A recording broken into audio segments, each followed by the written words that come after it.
स्वागत है आपका न्यूज़ 18 जम्मू कश्मीर लद्दाख हिमाचल में। मैं हूं विशाल और आप देख रहे हैं prime Noon eight 1।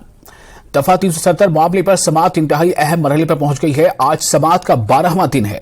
Chief justice of India की सरबराही में 5 जजों की आईनी बेंच इस मामले की समाअत कर रही है। पीर को 11वें दिन मरकज ने सुप्रीम कोर्ट को बताया कि फरवरी 2019 में पुलवामा में सीआरपीएफ के काफिले पर हमले के बाद मरकज ने जम्मू कश्मीर की खुसूसी हैसियत को खत्म करने और इसे मरकज के जेर इंतजाम इलाका बनाने का जहन बनाया। सॉलिसिटर जनरल तुषार मेहता ने कहा कि बहुत सी चीजें हुई हैं और यह कदम बहुत सी चीजों को जहन में रखते हुए उठाया गया। कल ही chief justice of India D Y. Chandrachud ने दफा 35A पर अपना तबसरा किया था। चीफ जस्टिस ने कहा कि दफा 35A ने शहरियों के बहुत से बुनियादी हुकूक छीन लिए हैं। जम्मू कश्मीर में गैर मकामी शहरियों से रोजगार और जायदाद के हसूल के हुकूक छीन लिए गए। चीफ जस्टिस ने कहा कि आईन में दफा 35A के इजाफे से अवाम के बुनियादी हुकूक छीने गए। रोजगार हासिल करने, जमीन खरीदने और वहां आबाद होने के हक की खिलाफवर्जी की गई। मरकज ने कहा कि आर्टिकल 370 को मनसूख करने का फैसला कौमी मफाद के साथ साथ जम्मू कश्मीर के लोगों की फलाह बहबूद के लिए लिया गया है। सुप्रीम कोर्ट ने एसटी तुषार मेहता से पूछा कि जम्मू कश्मीर को यूनियन टेरिटरी में तब्दील करने से मुतालिक अर्जी गुजारों के जरिए उठाए गए सवाल का जवाब दे। क्या यह दर्जा घटाया नहीं गया और आईन की दफा 356 के तहत सदर राज को ज्यादा से ज्यादा 3 साल के लिए बढ़ाया जा सकता है? क्या यह हद से तजावुज नहीं कर गया है? तुषार मेहता ने कहा कि इस एक्ट से पहले कश्मीर डिवीजन के सरहदी इलाकों में कुछ जुमरों के रिजर्वेशन की सहूलत दी जाती थी क्योंकि वहां पाकिस्तान की तरफ से अक्सर हमले और फायरिंग होती रहती थी।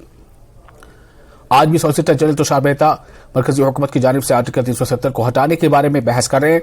चीफ जस्टिस ने आज पूछा कि क्या पार्लियामेंट के पास रियासत को मरकज के जेर इंतजाम इलाका बनाने का इख्तियार है। चीफ जस्टिस ने कहा कि अगर यूनियन टेरिटरी की हैसियत मुस्तकिल नहीं है तो यह कितनी आर्जी है और आप इलेक्शन कब कराने जा रहे हैं। मरकज ने सुप्रीम कोर्ट को बताया कि जम्मू कश्मीर को जम्मू कश्मीर और लद्दाख के मरकज के जेर इंतजाम इलाकों में तकसीम करना एक आर्जी इक़दाम है और मुस्तकबिल में जम्मू कश्मीर के मरकज के जेर इंतजाम इलाके को दोबारा रियासत में वापस कर दिया जाएगा। सुप्रीम कोर्ट ने पूछा कि यह कितना आर्जी है और जम्मू कश्मीर में इंतखाबात कब होंगे। इसी तुषार मेहता ने कहा कि इस मकसद तक पहुंचने के लिए इक़दाम किए जा रहे हैं। सर, आर्टिकल 370 की जो सुनवाई हो रही है उसमें चीफ जस्टिस ऑफ इंडिया ने ये कहा कि आर्टिकल 35A जो था उसमें जो नॉन रेजिडेंट हो जाते थे जम्मू कश्मीर के, उनके बेसिक अधिकारों का हनन होता था। तो कैसे देखते हैं आप इस बयान को? देखिए, एक ही देश में अगर कहीं जाता है कोई व्यक्ति, बाहर से आता है, बहुत सी ऐसी सेंट्रल गवर्नमेंट सर्विसेज हैं कि जिसमें वो सारा आयु भर यहां पर अपनी सर्विस देता है, लेकिन यहां उनके बच्चे पढ़ नहीं सकते, नौकरी नहीं कर सकते, उनके बच्चों को अधिकार नहीं मिल सकते। ये कौन सा न्याय है?